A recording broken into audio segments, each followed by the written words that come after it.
मेहंदी रचले बारू, दीवाना के खून के मेहंदी रचले बारू, दीवाना के खून के निक नाही कैलू रानी, निक नाही कैलू रानी, दोसर के चून के मेहंदी रचले बारू, दीवाना के खून के मेहंदी रचले बारू।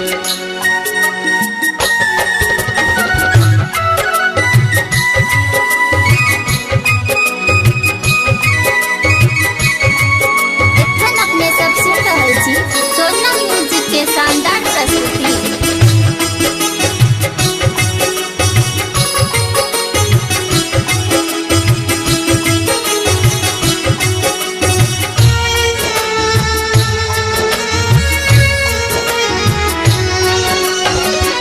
जाके बसलू रानी पियवा के घर हो, मन कर मर जाई खा के जहर हो।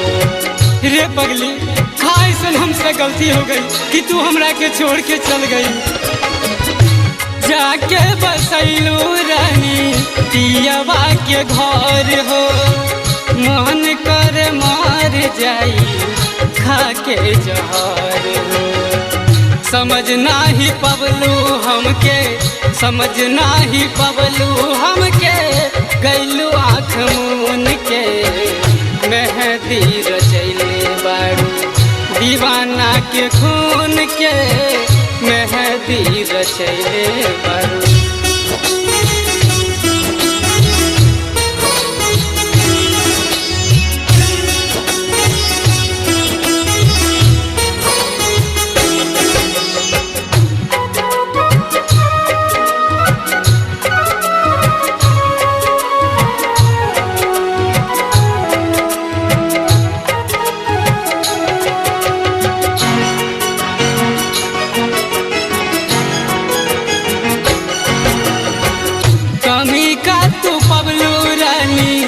अमितवा के प्यार में छोड़ के तू चल गईलू बीच मझधार में।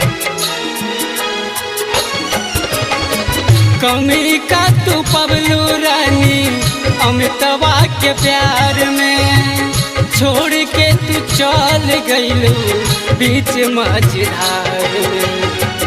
गईलू न कवनो बतिया, गईलू न कवनो बतिया, हमर तू सुन के मेहंदी रचले बारू, दीवाना के खून के मेहंदी रचले बारू।